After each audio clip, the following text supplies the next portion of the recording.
கர்த்தருக்கு சோத்திரம். அன்பானவர்களே, ஆத்ம தரிசனத்தின் சார்பில் வாழ்த்துக்கள். இன்றைய ஆன்மாவின் ஆகாரமாக ஒரு கருத்து சொல்ல வருகிறேன். 3 மரங்கள் இருந்ததா. அந்த 3 மரங்களும் ஒன்றுக்கொன்று தங்களுக்குள்ளே பேசிக்கொண்டது. எப்படி பேசிக்கிச்சுன்னா, ஒரு மரம் சொல்லிச்சு, நான் ராஜாக்கள் அரண்மனையில் அவங்க வைக்கிற நகையினுடைய பெரிய பெட்டியாக மாறணும்.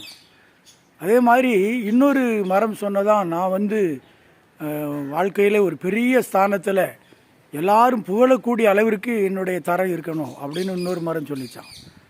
அதே போல் இன்னொரு மரமும் உலகத்தில் யாரும் இல்லாத இடத்துல நான் உயர்த்தப்பட வேண்டும் அப்படியெல்லாம் சொல்லும் பொழுது, இந்த 3 மரமும் நினச்சபடி நடக்கலை. ஒரு நாள் ஒரு மரம் வெட்டப்பட்டு அது மாட்டுக்கொட்டையில் போய் மாடு புல் வைக்கிற இடமா மாறிச்சு. ஒரு மரமானது வெட்டப்பட்டு அது மீன் பிடிக்கிறவர்களுடைய கட்டுமரமாக மாறியது. ஒரு மரத்தை வெட்டி ரொம்ப காலமாக ஒரு இடத்துல அது அப்படியே யாரும் கவனிப்பார் இடத்துல கிடந்தது.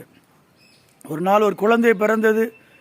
அந்த குழந்தை அந்த மாட்டு தொழுவத்தில் இருந்த பொழுது அங்கு வந்த தூதர்கள், மெய்ப்பர்கள், சாஸ்திரிகள், இப்படி ஒரு பெருங்கூட்டம் அந்த பாலகனை பார்த்து புகழ்ந்ததை பார்த்த உடனே அந்த மரத்துக்கு இருந்த சந்தோஷத்திற்கு அளவே இல்லை. ஒரு நாள் ஒருவர் அந்த படகிலே பிரயாணம் பண்ணினார். காற்று இறைந்தது, கடல் கொந்தளித்தது. காற்றை இறையாதே, கடலை அமைதலாக இருன்னு சொன்னார். ஒரு பெரிய அமைதி உண்டாயிற்று. அதை பார்த்த உடனே, உலகத்தை உண்டாக்கின தெய்வத்தை சுமக்கிற ஒரு பாக்கியம் எனக்கு கிடைத்திருக்கிறது என்று அந்த மரமானது அது தனக்குள்ளே மெச்சிக்கொண்டது. அதே நேரத்தில் அந்த யாரும் கவனிப்பாரிட்டு இருந்த மரம் ஒரு நாள் தூக்கி செல்லப்பட்டது. அதிலே ஒருவர் கடத்தப்பட்டார். அவருடைய கைகளிலும் கால்களிலும் ஆணி அடிக்கப்பட்டு அவருடைய பரிசுத்த ரத்தம் அந்த மரத்திலே அப்படியாக அது வடிய ஆரம்பித்தது. அது சிலுவை மரமாக மாற்றப்பட்டது.